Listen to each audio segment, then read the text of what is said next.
Good afternoon. Parshas Pinchas Tafshin Pei Aleph. I was not here last week for Parshas Bolak. And there's obviously a deep connection between Parshas Bolak and Parshas Pinchas. Parshas Bolak ends with Pinchas, Vayikach Reimach B'Yodai. He killed Zimri and Cosby. This week's Parsha picks up with Pinchas, Hini Naisen Leis Brisi Shalom. And the whole parsha of what is a kanoi, and all the Svarim HaChumash come out, all of them talk about what is a kanoi.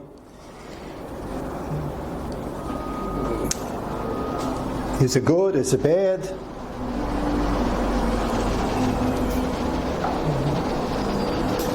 But when the Rabbeinu Shalom meets out punishment, chas v'shalom, or gives schar, reward, it is always done in a midah keneged midah. The Rebbeinu Shalom knows exactly how to do that. We don't exactly know how to do that. So when you tell your tatala, take out the garbage, please, and he says no, so you say, okay, you're not going on the trip with us next week. Mayin Shemitah Eitz La Sinai, right? We don't understand how to do a midah keneged midah. What we do a midah keneged midah, you don't want to take out the garbage. For 1 week you can't put anything in the garbage, you have to keep it in your bedroom. I don't know what the midah keneged midah would be, but when the Rebbeinu Shalom understands midah keneged midah, and that's how his world works. Pinchas, Vayikach Reimach B'Yodai, and he killed Zimri, a Nasi, L'Bei Shimon. He killed Cosby Bas Tzur. And the Rebbeinu Shalom wants to give him an award. I'm going to reward you. He did an amazing thing. B'kanei es kinasi b'seichem, l'chilis es b'nei Yisrael b'kinasi, l'chein emor, Moshe Rabbeinu, go tell Pinchas what his reward is. Hini nice and nice b'isi shalom. The midah keneged midah for killing Cosby and Zimri is, I'm going to give you a bris shalom. You're a peaceful person. You brought peace to the world. So there's a lot of discussion about how a kanoi brings peace to the world. And that is really the siman of kanout. If the act of the kanoi is one that brings shalom, so you understand that he acted properly with the proper motivation. Other than that, you've got a garbage burning, crazy lunatic who has nothing better to do than to burn garbage dumps in the street to block traffic. So if you have a kanoi who's upset about something and he burns a garbage can to block traffic, which means people are late to their appointments and people are cursing at him and people are upset and the people who are waiting for them are upset that they're not on time. So we understand that what he did didn't bring shalom. And even by Pinchas, it wasn't immediately shalom. There are people that wanted to kill Pinchas. But Lamaisa, the Rebbeinu Shalom said, the midah keneged midah is shalom. I don't want to talk about the kanois today because there's enough of kanois written about in the Svarim. I talk about a different subject today.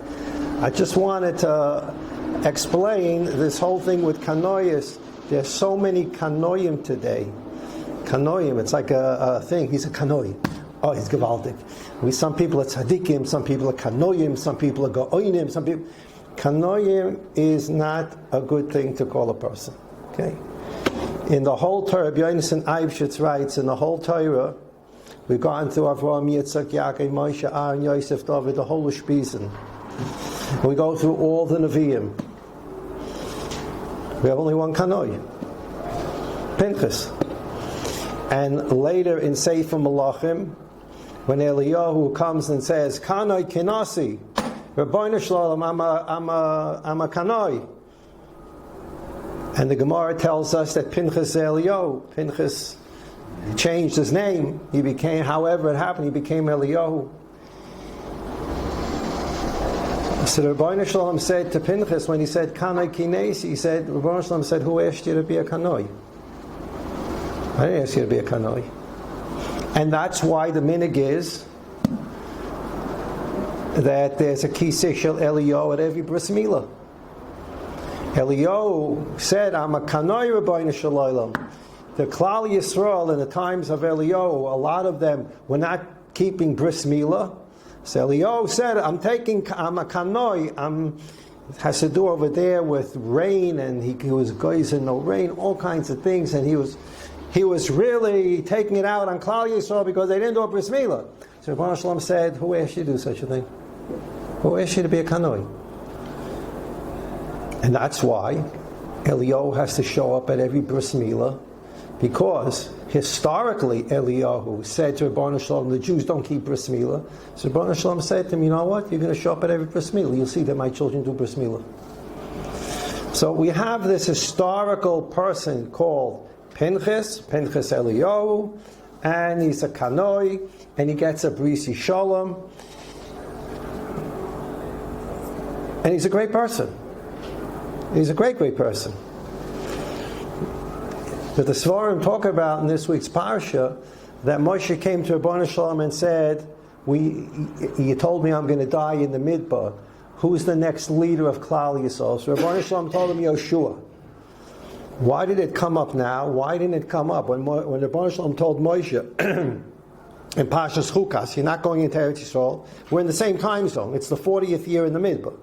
It's the 40th year. And the Rebbeinu Shalom tells Moshe Rabbeinu, you're not taking Klal Yisrael into the Eretz Yisrael because of Mei Merivi. You hit the rock, whatever the affair was. So Moshe Rabbeinu says, Rebbeinu Shalom Peseda. But who's going to take them in? Not a word. Goes the whole story with Balak and Bilam, the story at the end of Balak with Pinchas, and then Pinchas gets a brisi shalom. And then in the parasha, Moshe comes to Rebbeinu Shalom and says, Rebbeinu Shalom, who's going to take them into Eretz Yisrael? So Svarim say that Moshe Rabbeinu started getting nervous. Because in Parshas Chukas, the Rebbeinu Shalom said, you're not going into Eretz Yisrael because he hit the rock. Moshe Rabbeinu was convinced that there's only one person taking over for him. His Talmud, Yeshua. And that's how he lived through the story of Balak and Bilam and Pinchas. Then the Rebbeinu Shalom says to Moshe, Pinchas a choshev a mensch. He's a kanoi. And he v'loichilisius b'nei Yisrael b'kinas Yahweh is going to destroy Klal Yisrael, and he saved Klal Yisrael, and I'm giving up Rish Shalom. You know what goes through Moshe Rabbeinu's mind? He's going to succeed me. And Moshe Rabbeinu doesn't want a kanoi to succeed him. A groiser mensch, aber kanoi kenish sein amanig Yisrael. It's brought down from that way. The Kotzker Rebbe himself, if you know anything about the history of Kotzk, was, they call him a kanoi. The Kotzk was a tremendous kanoi. He said on Parshas Pinchas, he said, Moshe Rabbeinu was getting nervous that Pinchas was going to become the successor leader. And he comes to Rebbeinu Shalom and says, Rebbeinu Shalom, please tell me now, I need to talk about this. And Rebbeinu Shalom says, don't worry about it, it's still Yoshua. But Moshe Rabbeinu was nervous. We're going to make Pinchas gewaltige mensch, gewaldig. But what does Moshe Rabbeinu come to Rebbeinu Shalom and say? Rebbeinu Shalom, I want you to choose a person. Moshe Rabbeinu is giving HaKadosh Baruch Hu the resume for who should lead the Jewish people. Moshe Rabbeinu says to HaKadosh Baruch Hu, in this week's Parshat,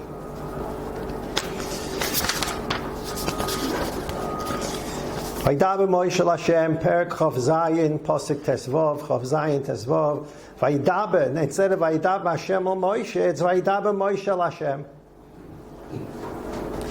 What do we know the difference is between Vayidaber and Vayomer? Vayidaber is a lashon kosher, stern talk. Vayomer is soft, gentle. Vayidaber Moshe Hashem Ema. Not Vayomer Moshe Hashem. Moshe Rabbeinu puts on his stern face and his stern voice, says, Rebbeinu Shalom, we're having a talk. And he's giving HaKadosh Baruch Hu mitzvahs. Listen to how he's talking to HaKadosh Baruch Hu. Yifkait Hashem Elokei Aruch Chol Basi Yishalayda. I am telling you. He doesn't say, can you please, Ana Pekoid Ala Eda. No nice pleases. Yifkait Hashem. Hashem should designate the new leader, Ish al ha'eda. Elikei haruchais l'chol basa. Rashi says, Elikei haruchais l'chol basa. Amal Lefanav Rebbeinu Shalom Golu v'Yadu Lefanecha Daito Shel Kol Echad ve'Echad. Rebbeinu Shalom, you understand every human being is different from the next human being. They're not the same. People think differently.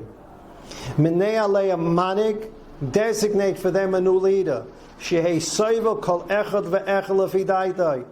Pick a new leader who can be soivel, he can tolerate, he can embrace every single individual in Klal Yisrael based upon that person's understanding, that person's. We're not talking about Moshe Rabbeinu. Moshe Rabbeinu is not saying, can you pick a big compromiser who can compromise on everything. At the end of the day, Moshe Rabbeinu is going to say, yes, yes, no, no.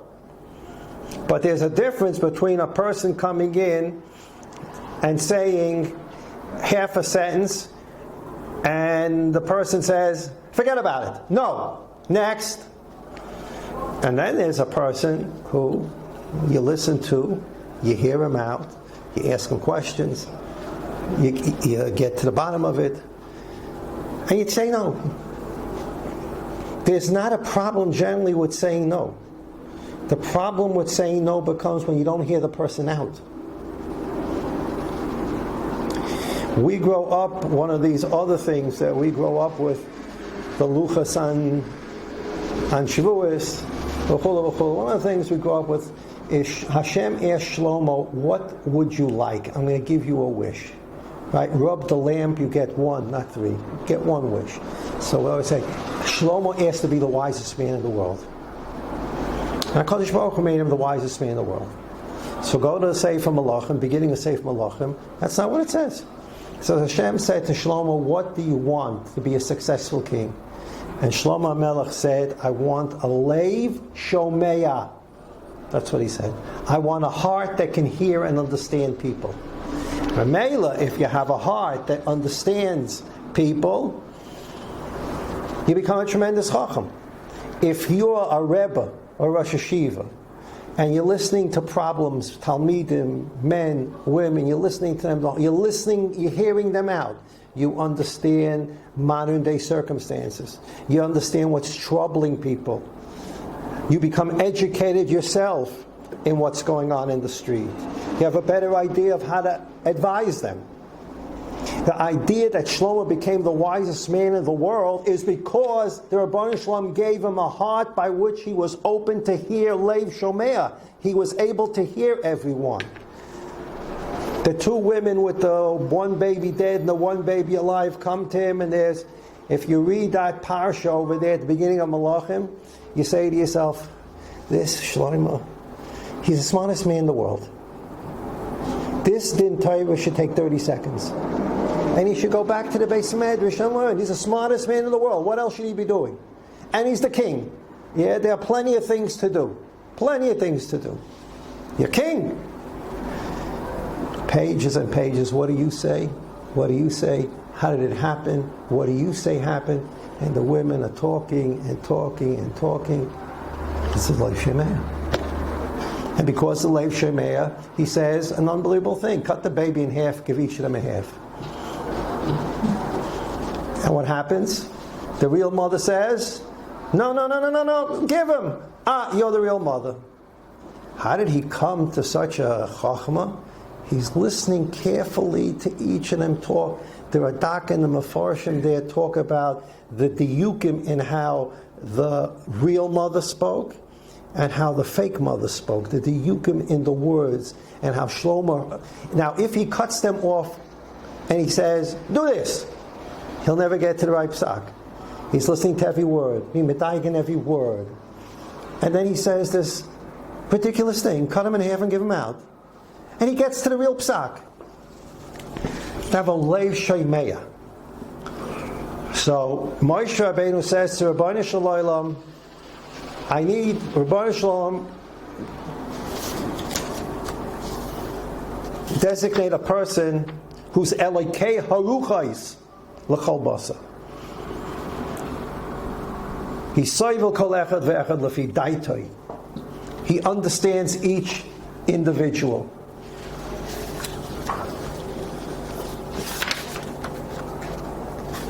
So the Roya Yisrael, the new Manig, is going to be Yoshua, not Pinchas. And Yoshua is going to be the person who has the special quality that he can understand each individual. So we have the concept here of the Manig Yisrael understanding individuals.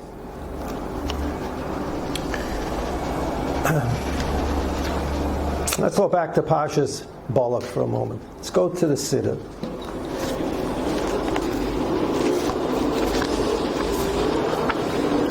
Pirkei Avos.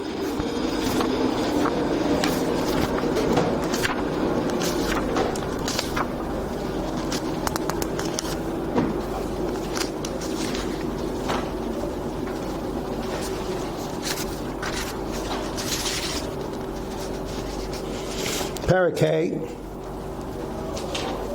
Mishnah Chaf Gimel. I think it's page 278 in the Siddur, something like that. At least in my print. It's Avos, Pirkei Avos is after Mincha Shabbos. And it's Parak Hamishi, Pasuk Chaf Gimel, Mishnah Chaf Gimel. Kol mi sheyesh bo shloishe dvorim halalu, hu mitamidav shel Avraham Avinu. Person that has the following three qualities, he's considered a student of Avraham Avinu. Avraham Avinu is your Rebbe. Right? Even Litvaks have Rebbes. Yeah? Avraham Avinu is the Rebbe. Everybody has a Rebbe. Avraham Avinu is the Rebbe. But in order for him to be your Rebbe, you have to have three qualities. If you have three other poor qualities, then you're a Talmud of Bilam. Then Bilam's your Rebbe. What are the three qualities of Avraham Avinu and makes you a Talmud of Avraham Avinu? Ayin Tova. You have an Ayin Tova. There's a machlekes here between the Mepharshim what an Ayin Tova is. He's not choymid mammon acherim. He's happy with what he has. He's not jealous of someone else's money. Whatever it is. Ruach Nemucha. He keeps himself in a place where he's humble. V'nefesh shvala. And he also, again, machlekes, what nefesh shvala means. It's different than humble. It has to do with a person's taiva for money, a person's taiva for women, a person's haughtiness, whichever one fits in for right now. Ayin Ra, that's a Talmid of Shel Avraham Avinu. Ayin Ra, Ruach Gavoy, Nefesh Rechava, Talmid of Shel Bilam Arasha. The opposite three.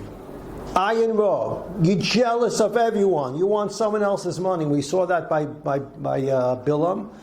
After the first messages came from Balak, and he said, I can't go. And he said, even if Balak would give me all his money, I can't go. Right? So, what's going through his mind? When a person talks, he's revealing his brain. So when a person says, I wouldn't do that if you gave me all your money. So, what's going through this person's mind? It's a money person. If the person said, if you give me a beautiful house, I wouldn't do it. So what's in his mind? A house. The person says, if you gave me a Porsche, I wouldn't do it. Was liegt in sein Kopf? A Porsche. So we know that Bilam has these three poor qualities. Ayin Ra, Ruach Gavoya, Nefesh Rechava. Tamish Mamash. We learn this Mishnah a couple of times a year, for many, many years. And let's see what the Mishnah now says. Ma bein Talmidav shel Avraham Avinu Talmidav shel Bilam Arasha. What is the difference between the Talmidim of Avraham and the Talmidim of Bilam? Anybody understand that question? What is the difference between Hitler Yamach Shemoy and Lahavdil Moshe Rabbeinu? Is there a difference? Somebody with such a kasha? The Mishnah just started and said, Avraham Avinu, Ayin Toiva, Bilam, Ayin Ra, Avraham Avinu, Nefesh Shvala. Bilam, Nefesh Rechava. You're talking about polar extremes. This guy's jealous of everyone's money, and this Avraham Avinu is okay. And this one is haughty, and this one's humble. And now what's the difference between the two?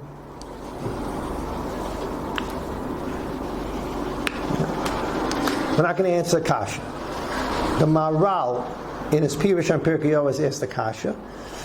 And there's an interesting piece of Sfasemis here also on the Mishnah. The Mishnah says, what kind of, the Sfasemis says, Eize kush yazu, kol shoyte ba'olam yodea ma bein Avraham Avinu leBilam Rasha. That's his words. Every shoyte in the world knows there's a difference between Bilam and Avraham. The point I want to make here, this Mishnah, for whatever reason, which we'll see, this Mishnah wants to know where there's a difference between Bilam and Rasha. Now, the only reason a person asks what's the difference between this and this is because there's something in common between them. Because I don't ask, can you tell me what the difference is between Yosef Simon's camera and my pants? We don't ask such a question. What are we talking about? If someone asks a question, what's the difference between a Canon camera and a Samsung camera? Oh, good question. This has such a lens, this has such a lens. We only ask a question, and what's the difference when we believe there's a commonality? I say, so what's the difference between them? So the Mishnah here seems to assume that there's some kind of commonality between Avram and Bilam, and the Mishnah now wants to say, and what's the difference between the two? It's two cameras, what's the real difference between them? What? Now let's go back to Parshas Balak, the Parsha we missed last week.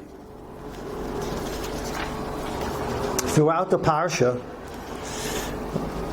we get the sense, Rashi brings it out for us, we get the sense that Bilam wanted to do, was going to duel. What was the famous thing in the Old West? 10 paces. The old duel, right? Each person took a gun. You walked with your backs to each other 10 paces, and you turned around and you shot, right? It was a duel.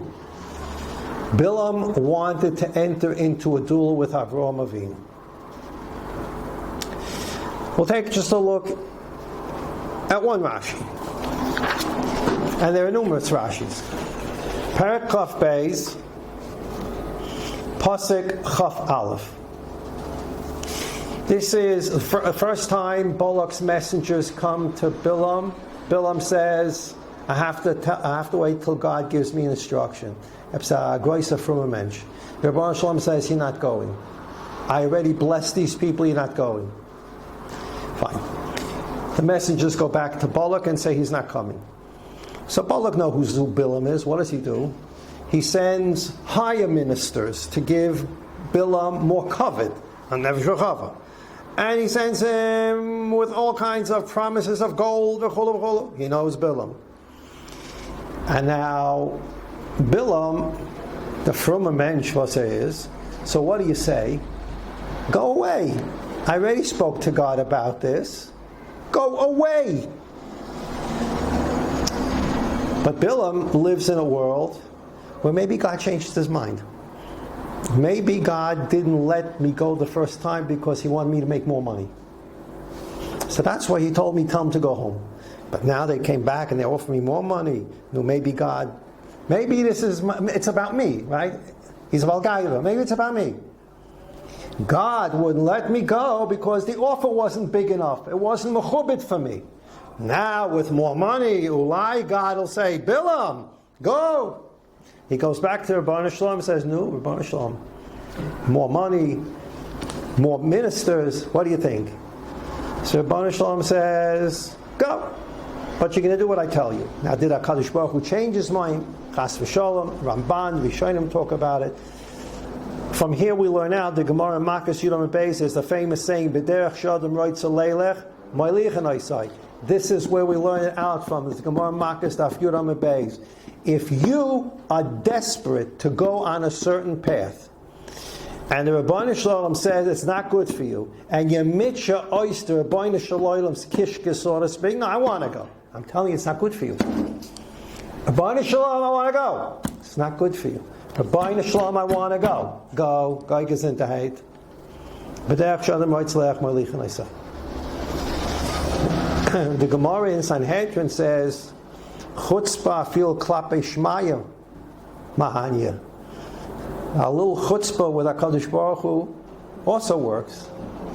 Not in a good way, but Yom Chutzif, a lot of times the father says, I told him 5 times no. Maybe he needs a life experience. I told him not to do it. When he comes back with his nose bloody, he comes back, Hashem, with his ankle broken, Manasseh, I'll take care of him, but it's going to be a reminder every time he looks at his ankle and say, oh, I should listen to Papa when he tells me something. And sometimes the Rebbeinu Shalom says, I told you not. Yeah, go. So, Pasik Chaf Aleph, Vayakam Bilam Baboike, so Bilam gets up the next morning, HaKadosh Baruch Hu said, go. Vayachavosh es hasoina, he saddles up his donkey. Vayelachem Sorimon, and he goes with Sorimon.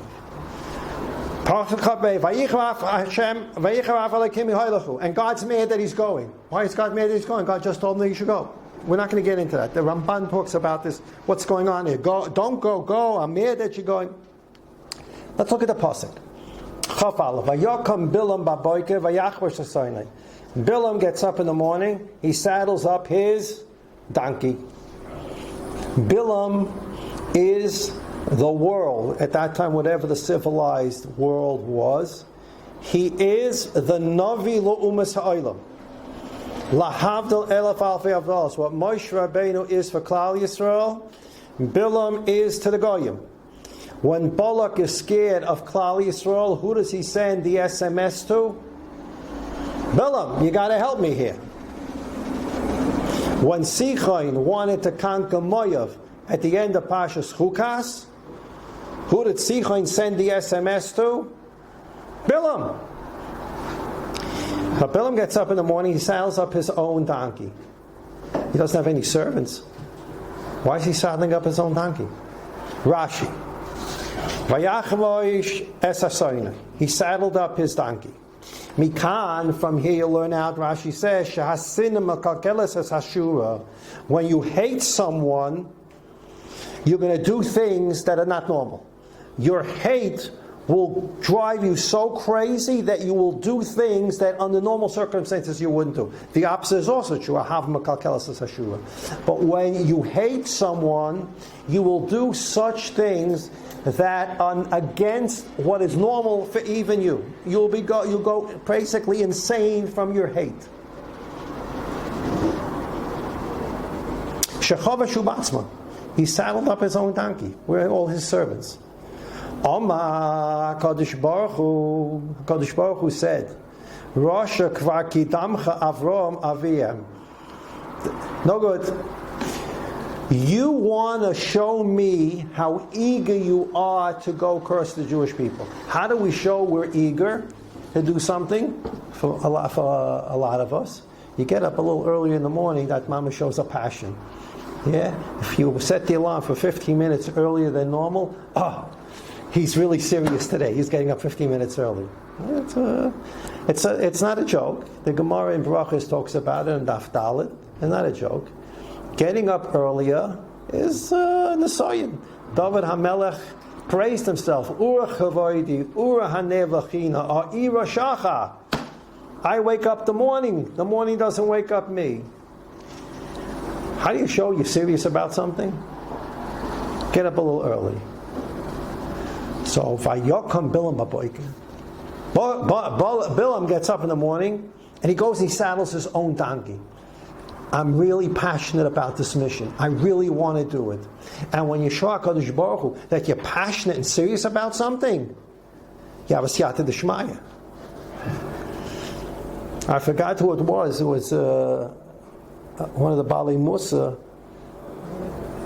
Bali Musa said that one of the reasons that Rishoyim are matzliach so much and tzaddikim not as often, is because Rishonim have such a passion for their rishis that they get a siyata d'shmai for the passion.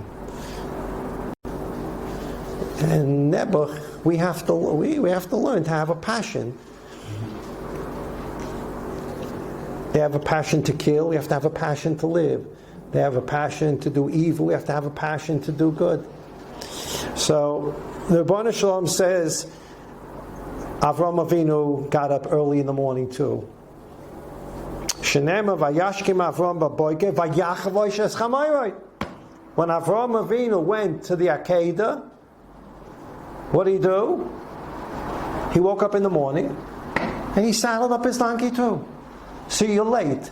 There was an Avram Avinu before you that did this donkey business in the morning.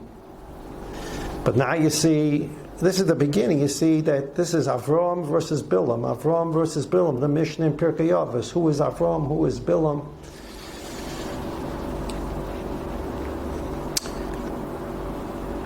And basically, the Kotzker says that the Rebbeinu Shalom is telling Bilam, you're a shaita.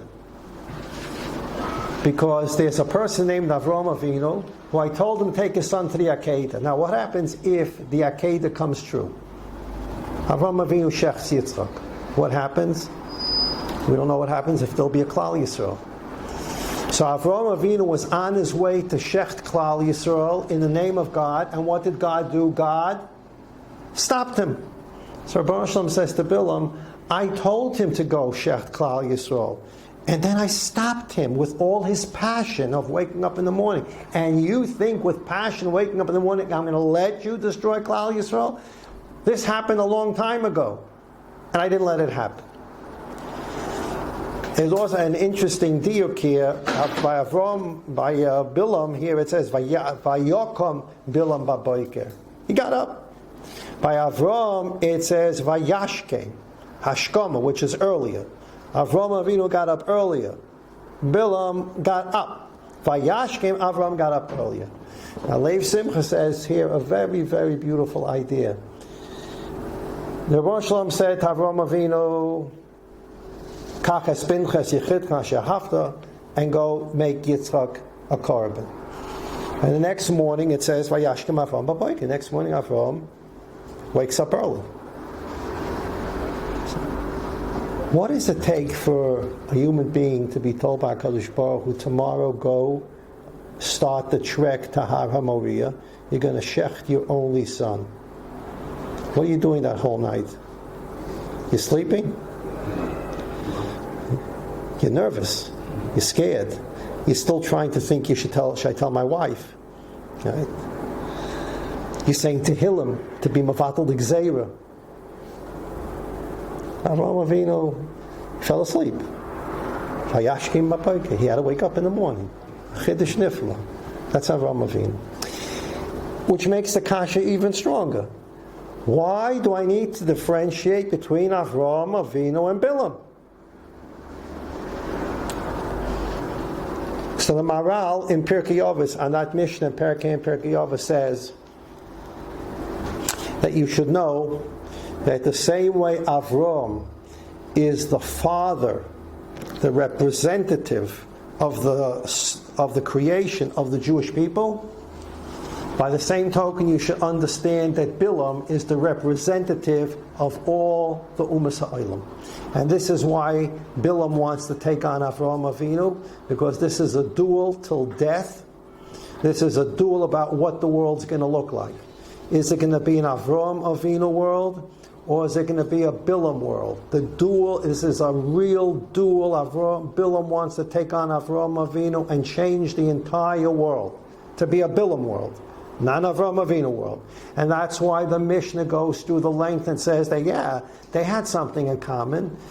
Maral says Avram is the representative of a certain theology for the world, and Bilam is a representative of a theology for the world. Now the Mishnah says, okay, what's the difference between these theologies?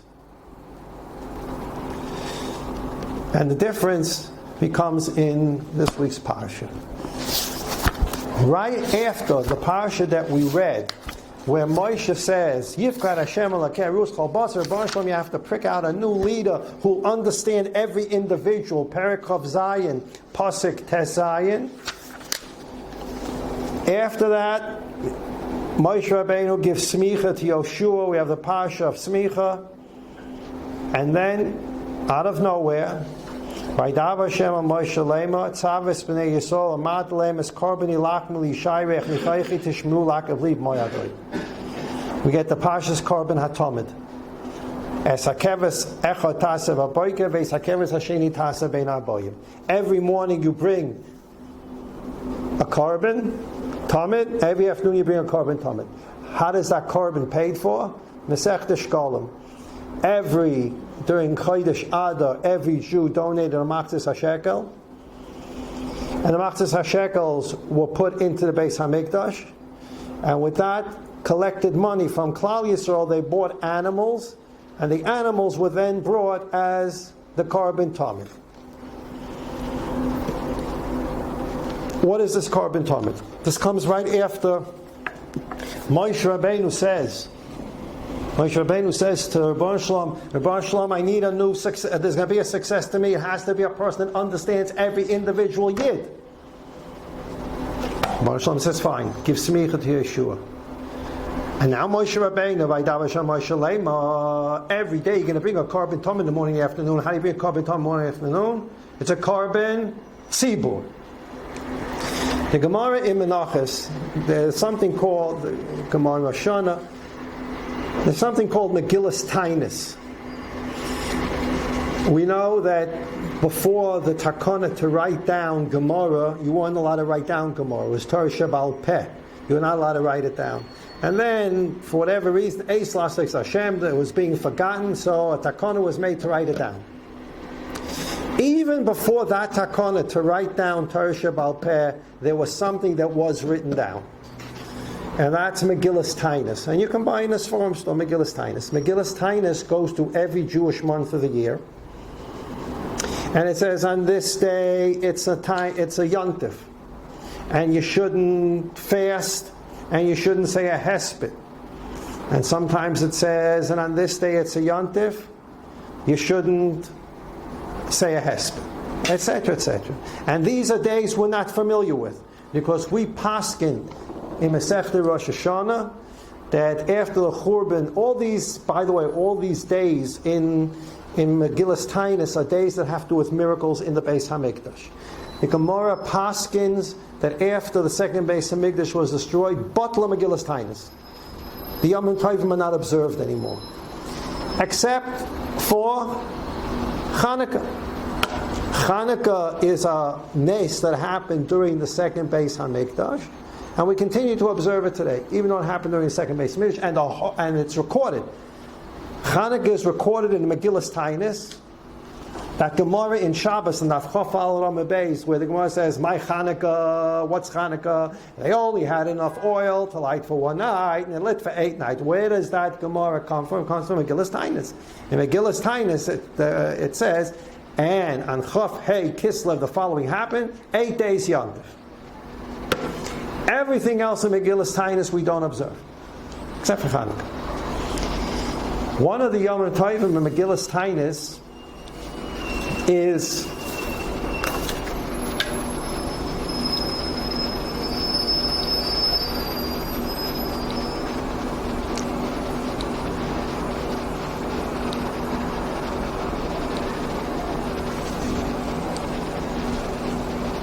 Rosh Chodesh Nisan.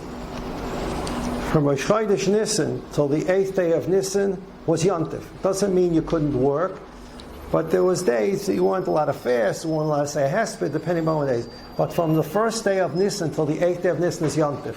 We don't have that today, but it used to be Yontif. Why?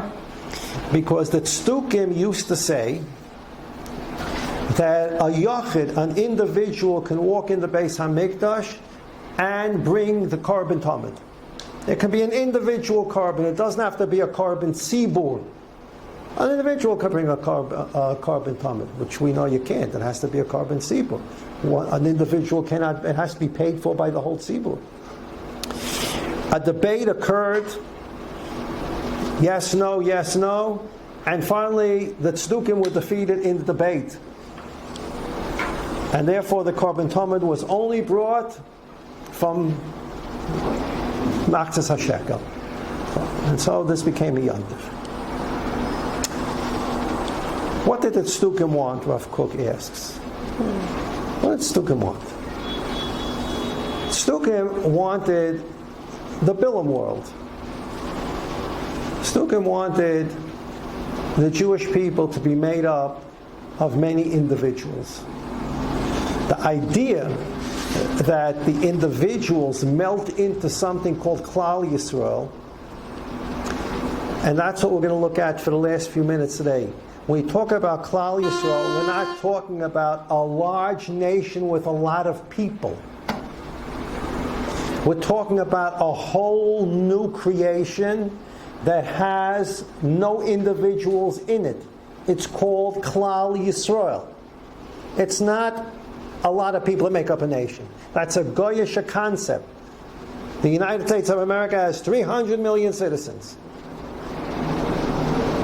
And that's what they have. Each individual under God. But the idea, they don't even say such things anymore in America. They kneel or they turn their backs. Klal Yisrael is a new thing that the rest of the world can't understand. Bichlal. It's individuals that have melded into one. We'll take a look for a minute at something the Lubavitcher Rebbe wrote, and before it really comes from the Rogatchover. The idea that comes out of the Korban Tamid is in back-to-back parshas.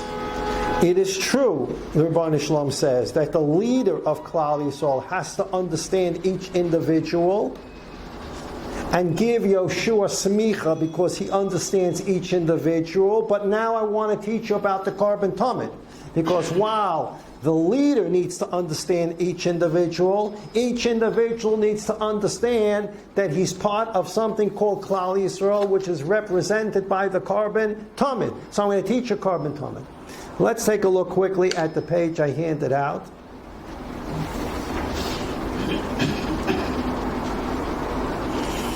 It's the top of the left-hand column. Musag Hatzibur. This is an essay written to explain certain concepts that the Lubavitcher Rebbe developed. And again, this comes from earlier Rogatchover Goy. Musag Hatzibur. What is the idea of the tzibur? Tzibur, Ledida shel Rogatchover, Einay rak tziraf shel yechidim rabim. A tzibur is not a convocation of a lot of individuals. That's not what a tzibur is. Elametzius achas. It's one unit. Chadasha. It's a brand new idea that God taught Klal Yisrael. Hanotzeres ayadei hatzeiruf. That this idea comes because different people come together to be one. Zos dugmas ofianis mamish liikorin hilchosi kloli shalbal sofnes paneach shebem tzuusa humuvayed dinam rabbim. This is not, and this is what Lubavitcher Rebbe does this constantly. He takes this kind of idea. So we would say, okay, it's an agadic idea, it's beautiful, achdus, we're all really one, gavaldik. Okay, everybody's going to talk about Achdus for the next few weeks. They'll be coming out of your ears until the day after Tisha B'Av, and then everybody will go back to the way they were. But it sounds like a very nice subject. The tzibur is everyone melds into one. Beautiful Achdus. The Lubavitcher Rebbe took these ideas and explained halacha with them. L'mashal, midivrei atayis v'soile shal korban atoma kol echad miyisrael hu kabaylim. Tosfos says in Zvachim Daf Daled Amud Aleph that for certain halachis, every Jew is considered the owner of the Korban Tamid. There are certain halachis, whatever the Gemara is talking about there, we don't have time to talk about right now. There are certain halachis where every Jew who gave a Machzas HaShekel is the owner of that Korban. Nevertheless, Tosfos writes in Menachos, she'af im yesh le'echad miYisrael chometz be'erev Pesach acha chatzois, ein sheich la'tomid be'erev Pesach ay mishum le'sish chal chometz tam zifri. A person is over a doiraisa if he shechts the korban Pesach while he still has chometz in his house. Lo sishchat al chometz tam zifri. You may not shecht the korban Pesach while you have chometz in your house. Applicable for us now to the korban tamid. So now, you have 3 million Jews in the Beis Hamikdash bringing their korban Pesach. And the Kohen is bringing the korban tamid. One of those Jews in the Beis Hamikdash has chometz in his house. Did the Kohen who shechted the korban Pesach, is he over loisishchal chometz tam zivchi? After all, the person who has chometz in his house, what did Tosfos in Zvachim tell me? Every one of those 3 million Jews is an owner of the korban tamid. One of those 3 million Jews who's an owner of the korban tamid has chometz in his house. So that means the korban tamid was shechted while there was chometz in the house. Tosfos says, Afal Pikein, that I told you, Masechta Zvachim, that every person owns the korban tamid. If the korban tamid is slaughtered while one of the Jews has chametz, the person who shechts the korban tamid is not over unless yishchach chametz tam zifri. Why? How do you work those two together? Haketzad, how do those two concepts go together? Mavar haroged shava. So the roged shava explained, B'tamid ein le'echad miYisrael chelik b'lei b'geda prat. When Tosfos says in Zvachim that every Jew is an owner of the korban tamid, he doesn't mean every individual Jew is an owner of a korban tamid. Ha-tamid hu korban sibur. The tamid in this week's parsha is a korban sibur. V'chelka shalayacha boy einenu b'derech shutfa shel yechidim. When we say that every Yid owns the korban tamid, we're not talking about there are 3 million partners. That's a goyish concept in the korban. 3 million partners. Okay, well, one of the partners has chametz. When we say every Jew owns a korban, it doesn't mean every Jew is a partner in it. He owns it because of this new creature that God taught us, that Klal Yisrael is a tzibur. The reason you own part of the korban tamid is not as an individual partner in the korban tamid. You own the korban tamid because you are that thing called tzibur, and that tzibur owns the korban, but you don't own it individually.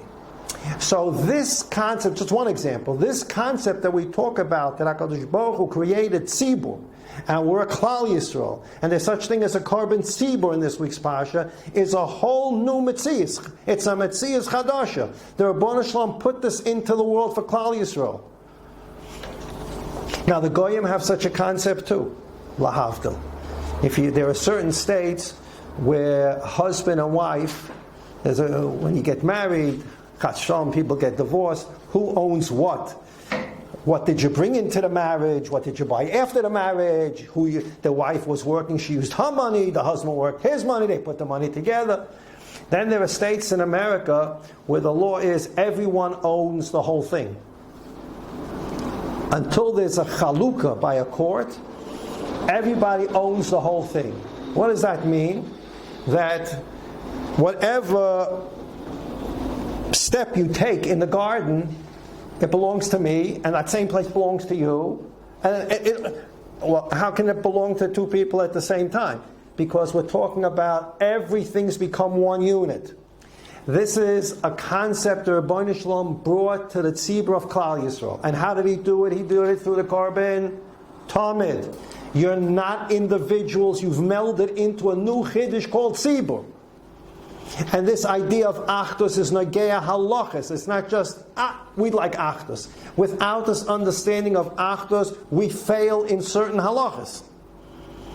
So this is more than, it's so nice to have achdus. It's such a wonderful thing, we should have achdus. Without understanding the achdus of tzibur, we fail in many halachas. And this was the duel. The duel between Balak, the duel between Bilam and Avram Avinu was the progenitor of a people that was going to understand how to be a tzibur. And Bilam wanted to have each individual, you could be standing under God. Bilam spoke to God, very frum, very nice. But Bilam wanted the world to be individualistic. The world we're living in today, the world of the selfie. There's a small car, I talk about this many times, a small car you see sometimes that driving around. And the name of the car is a Me, and it's spelled M-I-I. And on the side of the car it says, it's all about me. It's embarrassing to drive such a car, right? What kind of egomaniac are you? It's all about me. People like, it says, it's all about me. World of selfies, world about, this is the individualistic world that's coming to its head before Bias Mashiach's kingdom of Yameinu. Avram Avinu gave us a whole different model to live by. Yes, Moshe Rabbeinu said Yeshua has to be a manig that understands each individual. But at the same time, we have to understand that each individual turned into a tzibur. We should learn to what the halachas of a tzibur is. Achdus is not just a hashkafa, Achdus is a halacha. We should be zeich to bring about that Achdus Yisrael will bring the Gula Shlem here. Amen. Everybody have a wonderful day and a wonderful Shabbos.